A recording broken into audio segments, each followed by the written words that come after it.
Leo nimekuja na something totally different. Naonyesheni my product ambayo ni launch about a year ago. Ni hii Single Asili scrub.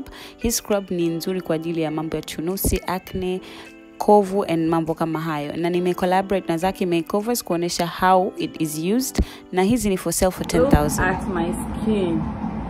Yani my skin has been acting up, sijui kwa nini. Nimepata machunusi ambayo sijawahi kutokewa nayo kwenye maisha yangu yote.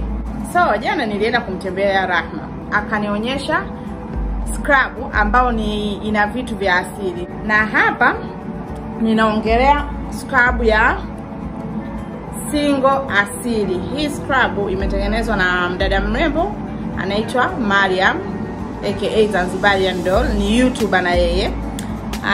Ametengeneza hii scrub kwa kutumia vitu vya asili ambavyo turmeric, yani manjano, cloves, karafuu, ameweka liwa, ameweka coconut milk, vile vile aludi. Yes, hivyo ndio vitu ambavyo ametumia, lakini imekuja kwenye form mbili tofauti. Hii hapa ya unga ambayo unaweza kuchanganya na maji ya wardi, rose water, au kachanganya na mtindi. Vile vile ipo hii hapa ambayo tayari imeshachanganywa. Hii imewekwa na mafuta ya nazi juu yake, imechanganywa. Katika kuchanganya amechanganya maji pamoja na mafuta ya nazi ameongezea. So hii ukinunua unakuwa huna haja ya kuchanganya, lakini hii hapa lazima uchanganye either na rose water au mtindi. Leo nitatumia hii hapa kwa sababu naona ndio itachukua muda wangu mfupi, haitanisumbua kuchanganya. Na uzuri kwa kuwa ni ingredients za asili, zitasaidia ngozi yangu vitu vingi. Itaniondolea hizi vipele, itaniondolea hizi fine line. Kama mnavyojua vitu vya asili hivi kama karafuu, mafuta ya nazi, na nini, liwa, hizi zinaondoa sana hizi fine line, wrinkles, zinasaidia kuzeka kwenye uso wako kunaondoka. Nitapaka kutumia brush. Unaweza ukapaka hata na kijiko. Inanukia vizuri. Mchanganyiko wa mafuta ya nazi na karafuu unakuwa mzuri sana.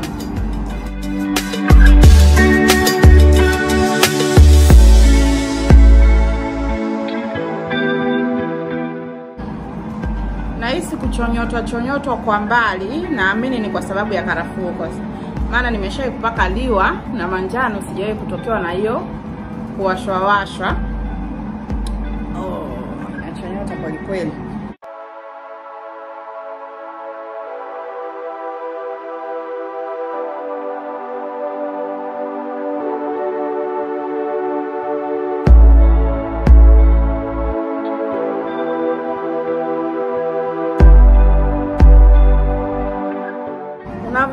Rub hii scrub yako kwenye uso, inasaidia kama kuna vile blackhead vidogo ambavyo vimejificha kwenye pores, vinasaidia kutoka.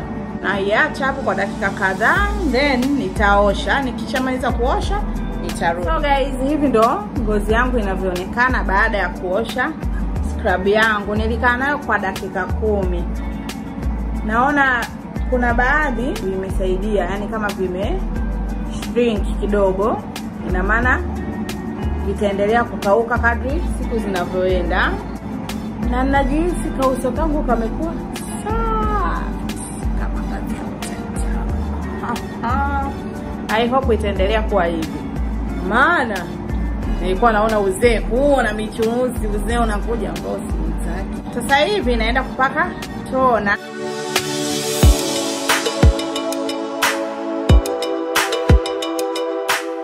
Kama mafuta yangu haya hapa.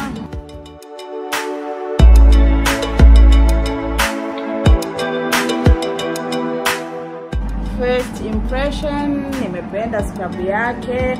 Ndio ile feeling ya kuwashawasha, inahitaji uvumilivu kweli, especially kama una vipele. Inahitaji uvumilivu, but ukishamaliza kuirub, vile ukishamaliza kuisugua inapungua. Kadri unavyosugua ile feeling ya kuwasha inapungua, na baadaye inatoweka kabisa, unakuwa uisikii. lakini so far I'm loving this product, na nitajaribu tena yes after a week. Nitajaribu ile ambayo haijawa mixed, nitanunua either rose water au mtindi nichanganyie. So hapa ndo tunafika mwisho wa video yetu kwa leo. I hope mmeenjoy video yangu ya leo. Kama mmeenjoy, please give me a thumbs up. Vile vile usiache kusubscribe kama ni mara yako ya kwanza au uliwahi kuja hauja subscribe. Usiache kusubscribe, share video yetu na ndugu marafiki, cause kama wewe umeipenda basi kuna mtu mwingine ataipenda, na hata kama hujaipenda wewe share, you never know, mwingine ataipenda na anaweza akatumia product hii na yeye ikamsaidia kwenye ngozi yake. So until next time, tuonana tena kwenye video zingine. Bye. Subscribe. Please. Subscribe. I'll be dropping more and more videos. I'll be dropping. So mahala, see you next time. Bye.